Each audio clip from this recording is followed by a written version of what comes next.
Hey, good morning, Seattle Kraken fans. Did you wake up with a smile on your face? I sure hope so. 3-0 in it's the preseason.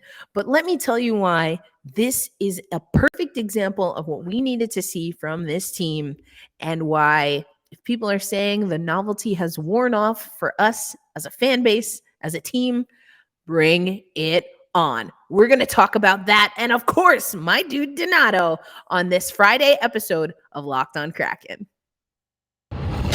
You are Locked On Kraken, your daily podcast on the Seattle Kraken, part of the Locked On Podcast Network, your team every day. We are the Seattle Kraken.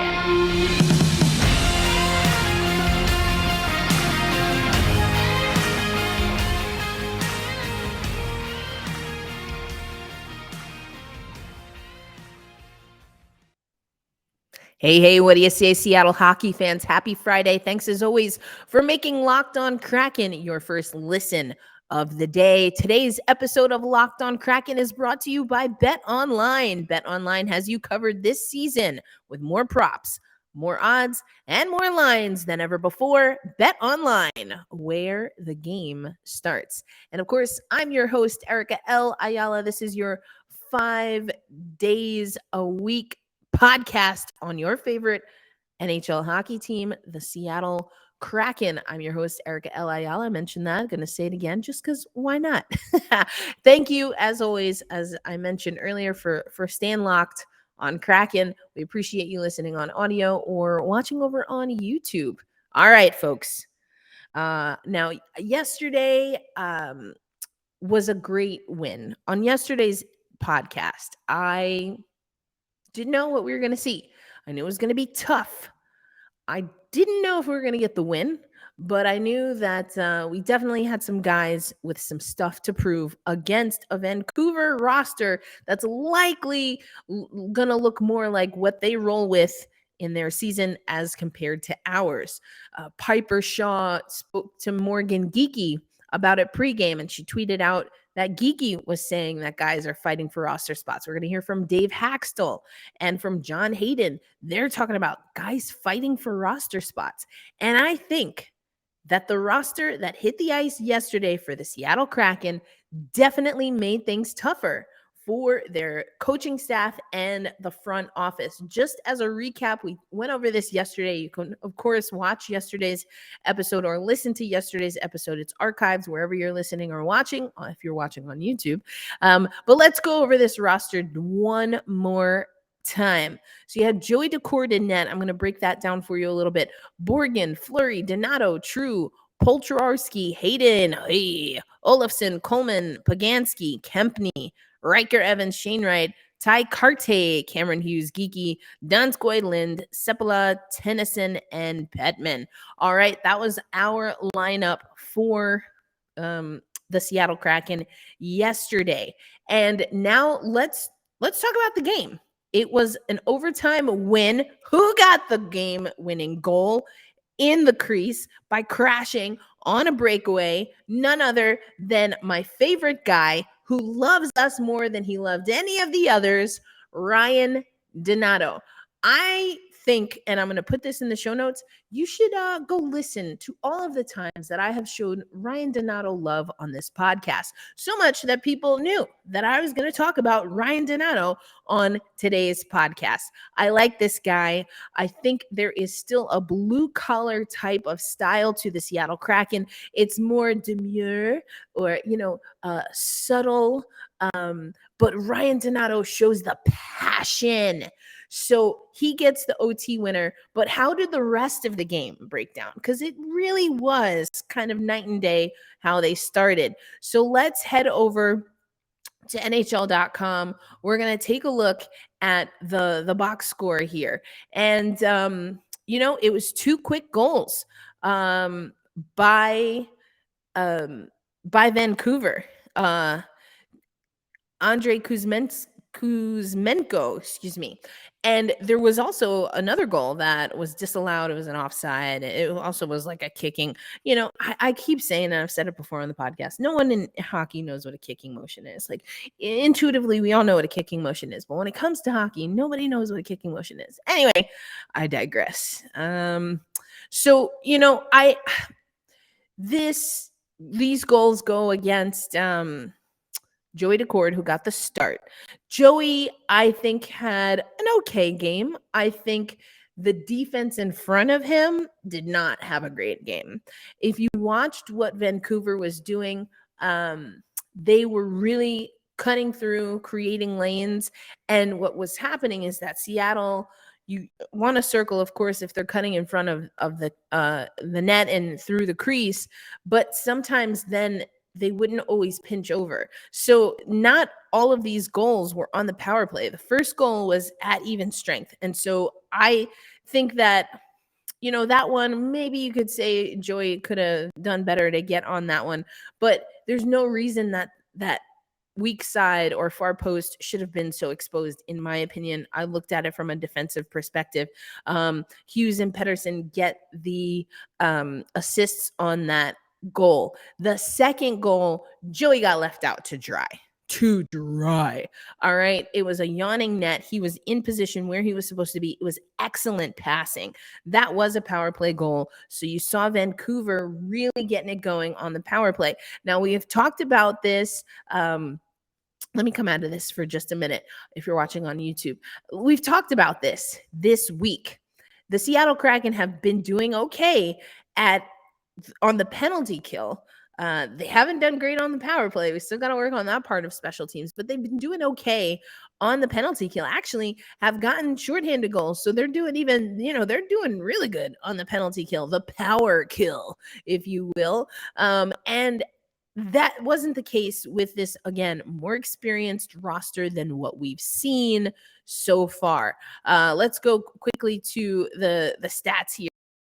So you see that the Seattle Kraken, they did get a power play goal. We'll get to that. But the Canucks had 5 power play opportunities. We're going to get to that in a little bit. But they were 2 for 5 on the power play. So that means that we gave up 2 opportunities on our penalty kill units, which is a little bit different than what we've been seeing right now. I'm showing here on the screen for those watching on YouTube. Shots were 36-29. So that's also something we've been hovering in the low 30s throughout the preseason. But again, seeing a more NHL ready roster for the first time in the preseason, this is what we're going up against. Looking good for faceoffs. I talked a little bit about power play, penalty kill, penalty minutes. Oh, there were a lot of penalty minutes here, and hits were about even. I've talked about it before. I'm not into the fighting when it comes to hockey. It's not my thing. I'll tell you whose thing it is. It's John Hayden's thing. Oh, man. Let's actually go to John Hayden right now, talking after the game a little bit about the physicality. And the tying goal, when was the last time you had a game quite that diverse? I can't remember. It was ugly. The fights were ugly. The game got ugly at times, but I thought we stuck together and did a pretty good job. What was their issue with you and everybody else? Was there an incident that got under their skin? I just think preseason's pretty competitive. People shouldn't be mistaken. Guys are fighting for jobs. Guys are playing hard, and 2 competitive groups, and physical play happens. So I thought we did a good job. John, you were instrumental in kind of responding to some of their physicality on your teammates. How important is it for players to show that standing up for one another? Yeah, and it's not even about fighting. Just I thought all of our guys did a good job getting into scrums, being there for each other, and that goes a long way in the dressing room. To come back like you did, what does that say to this group, and what is the feeling you're going to take away from tonight? Yeah, like I said, it's a young group, and I think we kind of had a chip on our shoulder coming into this game, and we just had a blast. We didn't quit, and it was a fun night. Where do you think that shift came from the first 2 periods to the third, where you guys were able to kind of clean it up and get forechecking a little bit? Yeah, I think guys have been putting in a lot of work this week. It just took a little while after the travel to get our legs under us, and after that, I thought the compete was there, and like I said, a ton of resilience. Did anyone say anything during that first intermission, or was it just understood in the room what had to be done? Yeah, there's good leaders in there, but I think mostly just guys understand that we could have elevated, and we did. And so for his part, John Hayden got into 2 fights, but he also got it done. He got a nice little goal for us too. So I talked, you heard just Hayden talk about how they started having fun, and it started with Ty Carte. He got that first goal, got that set up. Shane Wright, I always want to say David. Shane Wright got his first point primary assist there. Just a nice little setup there. And that was all first period. Then we don't get anything until Cole Lind really, I mean, he had like 3 whacks at that thing before it crossed the line. Borgen and Tennyson with the assist there. That was the second goal. And then Hayden, the big time enforcer. I mean, I don't know. He was definitely sticking up for his teammates. Hayden gets that third goal.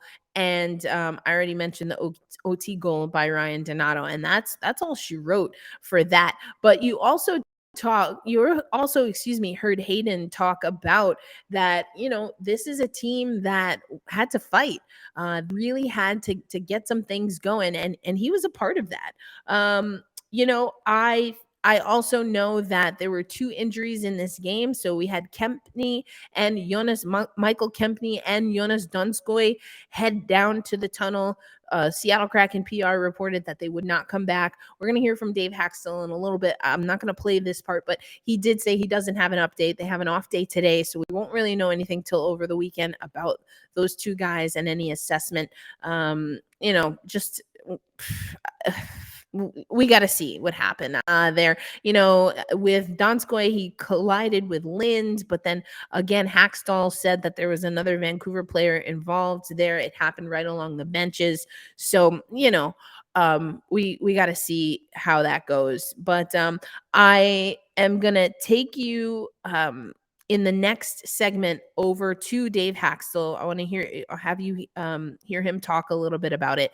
And then I'm going to talk about Martin Jones. I'm not going to play his media availability, but I want you to, I think we got to put some respect on Martin Jones, and I'm going to talk about that coming up on Locked On Kraken. But right now, let me tell you a little bit more about Bet Online. Remember, that's our presenting sponsor for today's episode of Locked On Kraken, and Bet Online is your number one source for football betting this season. Find all the latest player developments, team matchups, news, podcasts, and in-depth articles and analysis on every game you can find. But of course, Bet Online is not just your number one source for football, it's also your number one source for other sports, including, of course, the National Hockey League. We've talked about some futures bets. We're going to have over-under odds that we're going to talk about on the Locked On NHL Network. So make sure you check that out. So head to Bet Online. You can use your mobile device. You can use your desktop, your laptop, whatever you got, because Bet Online is where the game starts. All right, Seattle hockey fans, thanks as always for listening to Locked On Kraken. Let's hear from Dave Hakstol about this game. He really liked a lot of things, I think, that he saw from this team, while also knowing that it was not the prettiest game we've ever seen. Let's hear from Dave. Well, we were on our heels for the first 20, 25 minutes of the hockey game for sure. They drove momentum 5-on-5. They drove momentum with their power play. But we were able to turn that, and that says a lot about the group in the dressing room. I mean, we got a little simpler. We started skating. We had a couple good forechecks, and it's little things that tend to turn momentum, and we were able to do that. So that's real credit to a young group of guys in that dressing room. Were there any messages sent in that intermission, either among the men or from you, or just something they came upon? No, we talked about a couple of simple things, but that all comes from them. You could see it. We had halfway through the second, we had a play that was a simple play. It was a play that we punched in deep, and we got in on the forecheck and spent a little bit of time in the O-zone, and from there I thought we were able to turn the last 10 minutes of the second period in our direction. We didn't dominate the period, but we got going. We got skating. We got playing. We were, physical. We had a little bit of, passion and fun to our game. I think Dave hit it on the head. Felt that the Seattle Kraken were on their heels early in the game. Felt that the Vancouver Canucks drove a lot of the momentum. And he was asked if he said anything or did this he just felt that the team focused on getting back to the simplicity of the hockey game, breaking it down, working out some of the nerves or the rust, or knowing that this is a young squad. I talked about this a little bit, or I alluded to it yesterday, taking off the training wheels. So you had Jones, you had players like John Hayden, and John Hayden mentioned Donskoy. He mentioned Donnie and Donnie. So that's Donskoy and Ryan Donato. These are some players that I think I said this yesterday are like little baby vets, right? They've never had to be the guy in the locker room. Of course, they have experience, but there's always been someone more experienced. So I liked this roster for that. You really had to see who was going to rise to the top. John Hayden, absolutely. My boy Ryan Donato, as if I ever had a doubt. I always believe in Donnie Boy. That's what we do. And then Martin Jones. Martin Jones has not let up a goal in this preseason. Martin Jones is like, that brother looks cool, calm, and collected in net, and I like it. I like it. I've said it before. I'll say it again. Philip Grubauer did not look comfortable in net last season. I don't know what it was. What it was, like the hockey version of the yips. I don't know. He never got comfortable with his defense. Martin Jones is like, he's zenning it out. Like, does this brother sage the net before? I wouldn't be surprised, because he just looks calm, and he has a calming presence, is what I'm deducing. I think he's a calming presence also for this Seattle Kraken team. Now, we're going to have to figure out what this means, because I like calm. I like hockey chaos, but I like calm from my goalie.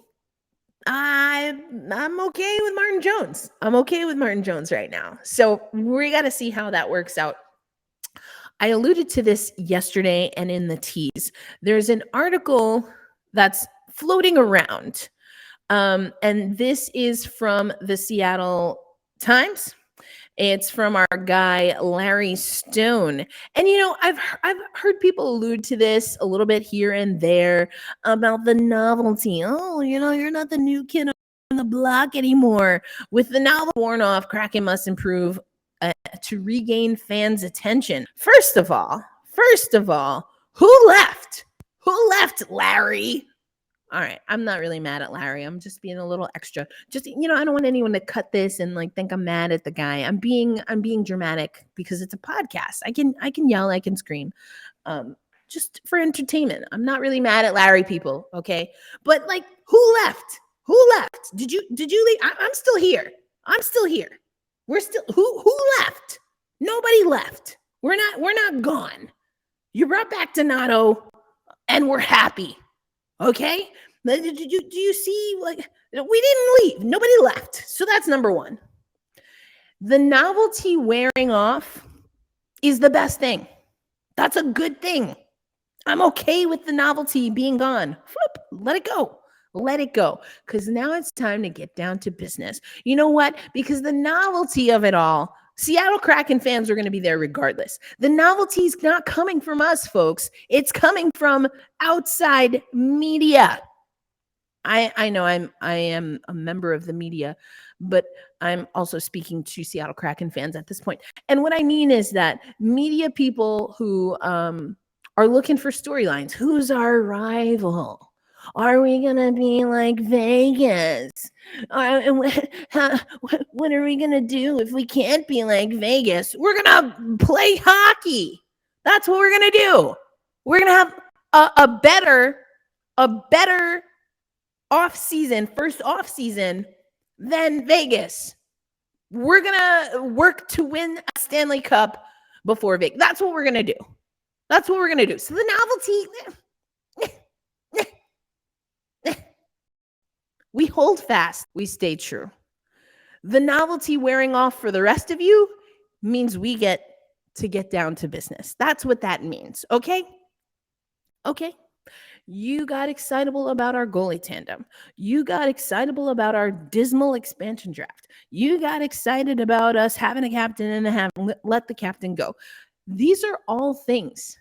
I've said it before, I'll say it again. In Ron, we trust. I get the sense that Ron Francis and his staff are pretty straight up, straight shooters. Giordano knew what was going down, and he understood it. It is what it is, baby. Ryan Donato, I personally didn't like it, but he understood what was happening, and he made a choice to stay the course, to hold fast, to stay true. And now we're benefiting from it, okay? The novelty. Maybe it wore off for you, Larry, or whoever else. It didn't wear off for us because it was never about the novelty. It was about having a hockey team in a city that hadn't had hockey in a while, but already knew how to win championships in the National Hockey League. Come at me with novelty. Ha! Novelty. Stop it. You stop that. Novelty. We're here. It's the real deal, people. Novelty. Once it wears off for the rest of you, we'll be here. And you'll see. You'll see what we're about. Just you wait. Just you wait, to quote Hamilton. Coming up next on Locked On Kraken, if my epic rant wasn't enough for you, we're going to close out the show with positionless hockey. It's time. It is time for the positionless hockey talk. And then I'm going to let you get out of here. Watch Hocus Pocus 2. Enjoy your weekend before we come back for Locked On Kraken another 5 days a week next week. Coming up, though, my conversation about positionless hockey with the one and only Alison Lukan. Okay, I want to switch gears here, and this is going to be a little bit of a fun one because then we're going to get into what I think is going to be a really exciting conversation. But I noticed, Alison, that the way I was saying your name before you started being like a super famous broadcaster was different. So I want to, for the record, on Locked On Kraken, how would you like us to pronounce your name? So honestly, so it's long story longer. My husband changes the way he says his own first name when we've had the opportunity to go back to Germany, which is where his family originates from. So I literally do accept all pronunciations. I personally say Lukan, but people say it, I've literally heard it 4 different times today alone. And I know you're talking to me, so it's fine.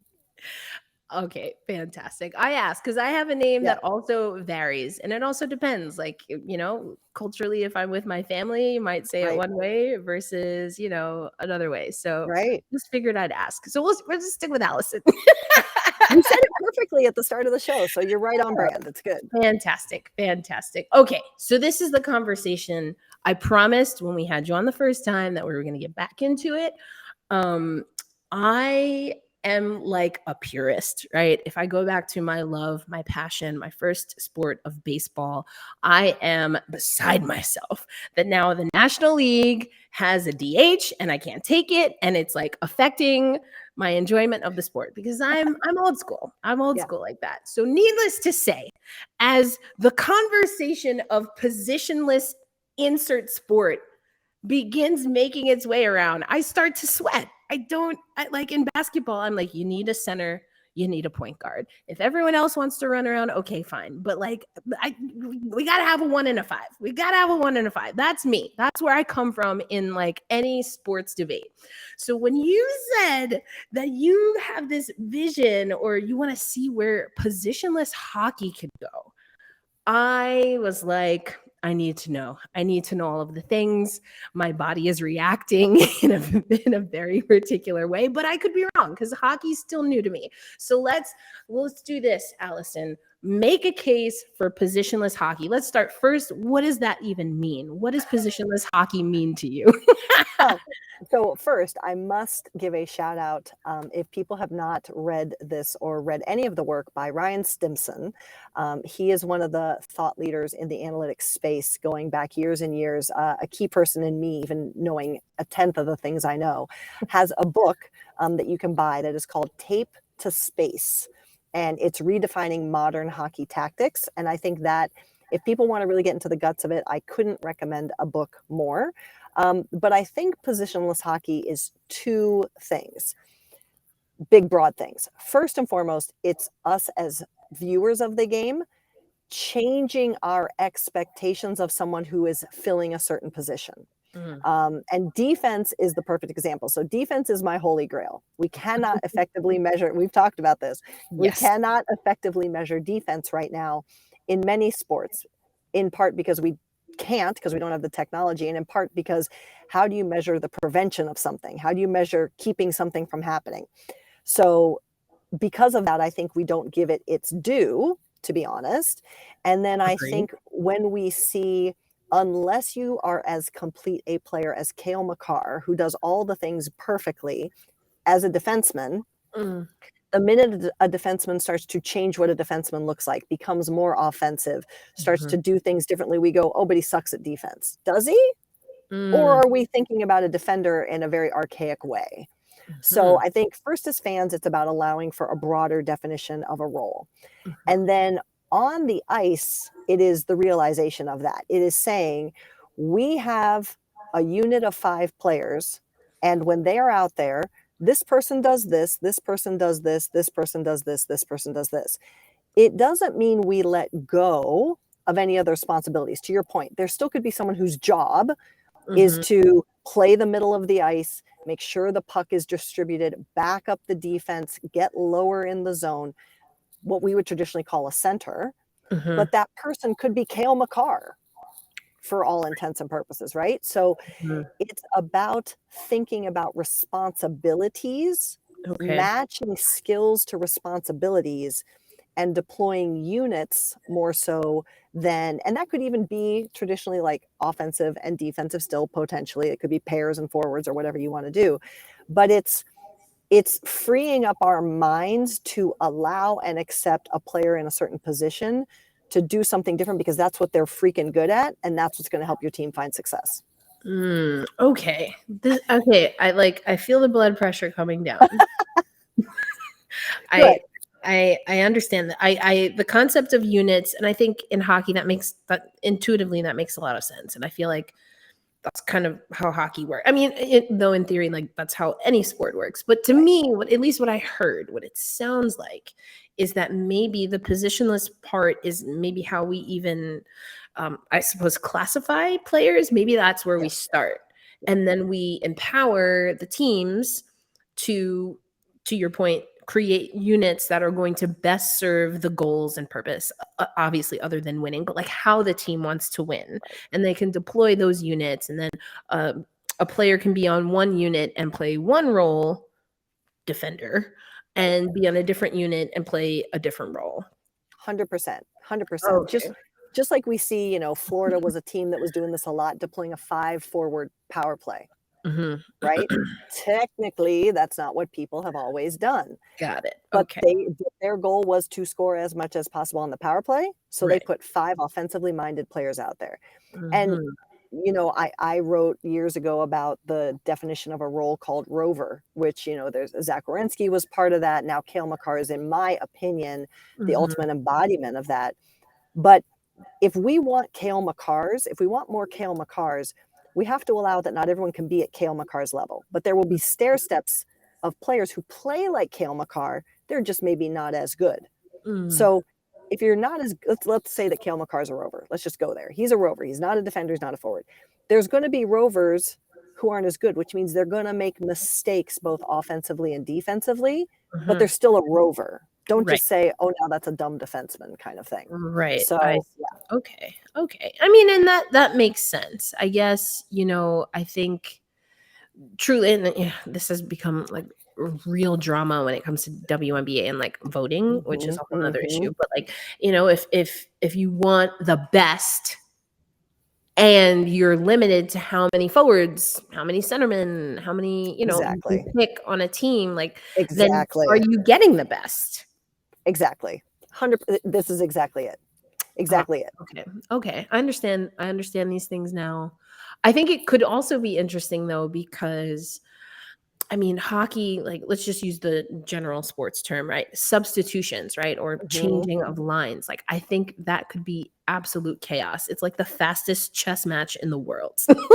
Yes, exactly. But and again, that's maybe maybe there's one role where there's a lot of players who fill that role and only 4 players are a unit or only 3 players are. It's just freeing our minds up. And again, like I said, most importantly, allowing us to just say, we need 5 players out there because we can only have 5 who have to accomplish these 10 things. So if these 2 each do 2, these 3 each do 3, great. And the next time if they go out, if that changes, fine. But we're not a center, 2 wings, 2 defenders. Right. Got it. So Okay, this makes more sense to me. I understand it.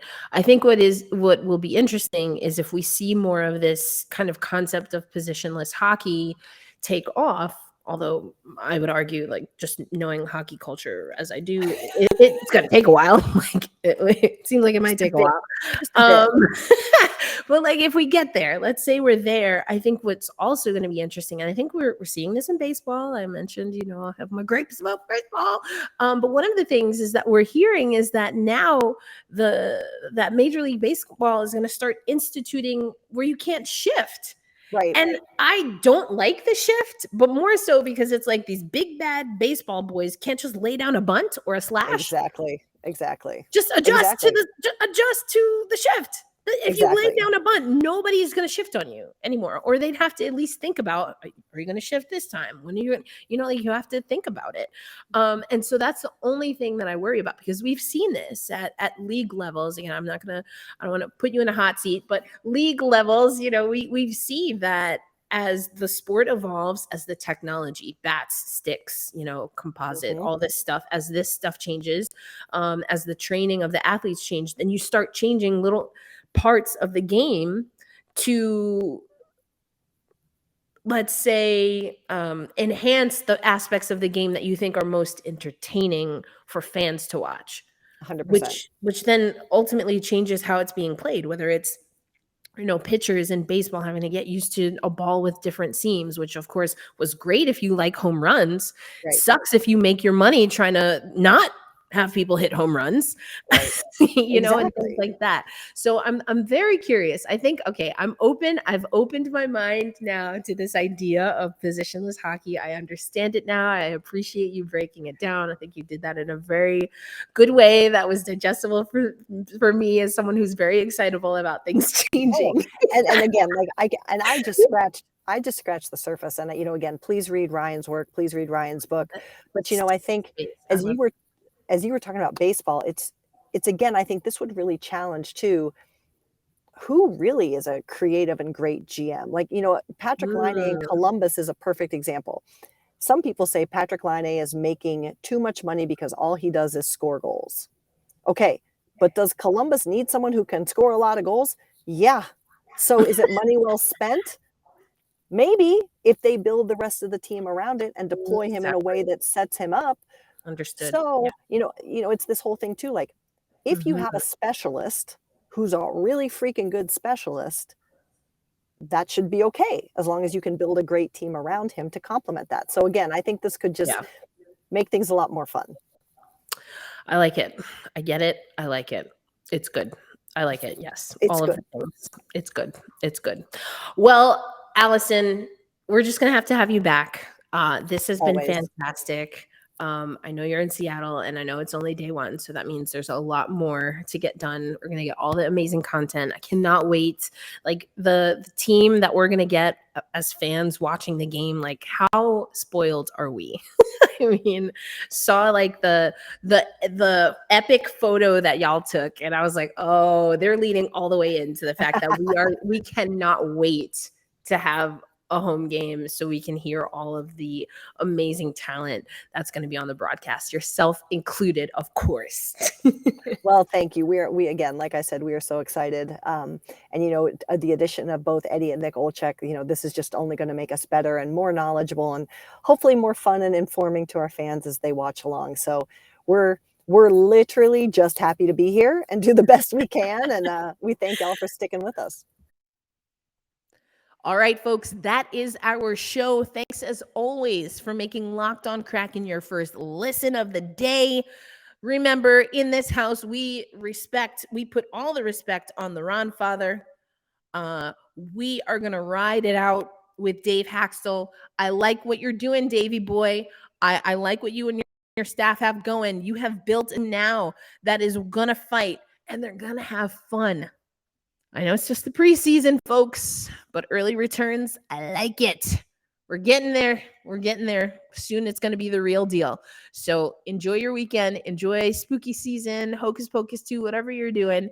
I will catch you on Monday right back here for Locked On Kraken. You know how we do. Be kind to yourself and to each other. Hold fast. Stay true. Let's go Kraken.